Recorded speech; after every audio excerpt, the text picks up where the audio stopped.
اچھا ساجد صاحب ایک تو اس سسٹم کا خود حصہ ہیں بلاول بھٹو بھی، پیپلز پارٹی بھی، اور پھر جس طرح سے ابھی اسارانہ صاحب کہہ رہے تھے کہ 2024 کے الیکشن سے تو آپ کو کوئی شکایت نہ ہوئی، یہاں پر پری پول ریگنگ کا بھی الزام لگا رہے ہیں، کہہ رہے ہیں پہلے سے پلان تھا کہ آزاد کشمیر کو دبانا ہے، عوام کو دبانا ہے، پھر انہوں نے تو اور بھی بڑے الزامات لگا دیے، میں تو یہاں پر کہہ بھی نہیں سکتی۔ اچھا، جبکہ ان کی اپنی حکومت تھی، وزیر اعظم ان کا تھا، 8-9 مہینے ان کے پاس تھے، نون لیگ نے یہ پہلے شکوہ کیا ہے، رانا ثناء اللہ صاحب تو پروگراموں میں لڑ بھی رہے ہیں بعض ایشوز پہ، کشمیر کے بھی اور پیپلز پارٹی اور نون کے سوال۔ وہ بھی فرینڈلی لڑائی ہے، ہوا پتہ کیا ہے وہاں پہ کشمیر میں ہم پہلے سنتے تھے کالا پائپ اور کھمبوں کی ایک سیاست ہوتی تھی، وہاں نا پانی کا جو پائپ جاتے ہیں نا مختلف علاقوں میں، وہ کالا پائپ اس کو کہتے ہیں۔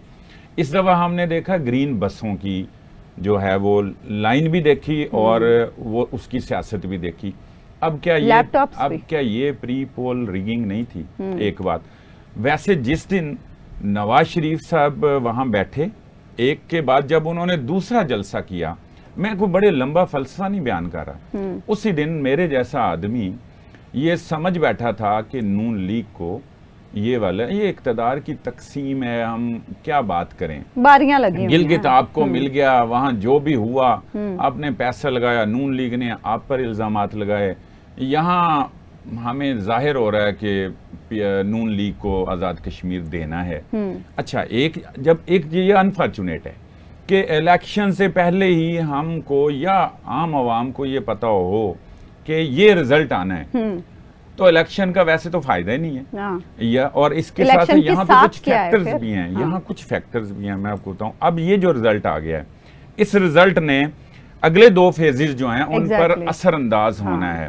جو انڈیسائیڈڈ ووٹ ہوتا ہے، ہم بھی چھوٹی موٹی سیاست کرتے ہیں اپنی کمیونٹی کی، رانا صاحب سن رہے ہیں نا، اور فلوٹنگ جو ووٹ ہوتا ہے، اس ووٹ نے دوسرے فیز اور تیسرے پہ انفلوئنس ہونا ہے۔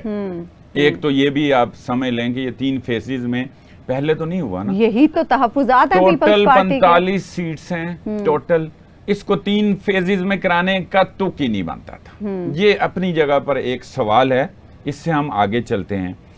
اب یہ بلاول صاحب کیوں کہہ رہے ہیں جی؟ بلاول یہی کہہ رہے ہیں نا کہ مقصد ہی ریگنگ تھا، تو وہ پھر بھول جائیں نا مقصد ریگنگ تھا، پھر وہ دیکھیں یہاں پھر وہی بات ہے، پھر گلگت میں کیا ہوا، ہم اس اصول کی بات اپنے لیے نہ کریں، اپنے لیے کرتے ہیں، دوسرے کے لیے نہیں کرتے۔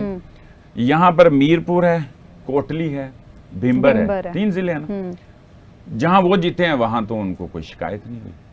یہ ہے ہماری لیڈرشپ۔ کوئی شکایت کرتا ہے بھلا؟ نہیں، تو یہی لیڈرشپ ہے، یہی اوورآل ہمارا جو ایکسپوئر ہے کہ جہاں سے ہم جیت جائیں وہاں دھاندلی نہیں ہوئی، اور جہاں سے ہم ہار گئے وہاں دھاندلی ہو گئی اور فارم 47 چل گئے۔ یہ اصولی طور پر ٹھیک نہیں ہے۔ پاکستانی سیاست کا عمومی رویہ ہی اب یہ ہو چکا ہے۔ اور اہم ایشو جو بہرحال دونوں ہمارے سینئر احباب سے رہ گیا ہے وہ یہ ہے کہ اس دفعہ کچھ جو حلقے ہیں نا اس پہ جو میں نے دیکھا ہے وہاں 25 سے 30% ٹرن آؤٹ ہے کچھ حلقوں سے۔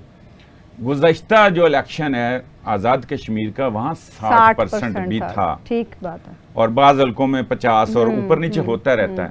اب سوال یہ پیدا ہوتا ہے کہ پی ٹی آئی نے تو بائیک آؤٹ کیا، ٹوٹل بلیک آؤٹ، اور وہ تو بالکل نکلے بھی نہیں، ایکشن کمیٹی بھی نہیں تھی۔ اب ایکشن کمیٹی بھی نہیں نکلی، تو اگر ووٹ ٹرن آؤٹ 50% کم ہو گیا تو سوال میں یہ اس لیے پچ کر رہا ہوں کہ پھر ان کے جو حق مسائل ہیں اور جو ان کی آواز ہے اس کے ساتھ ہیں لوگ۔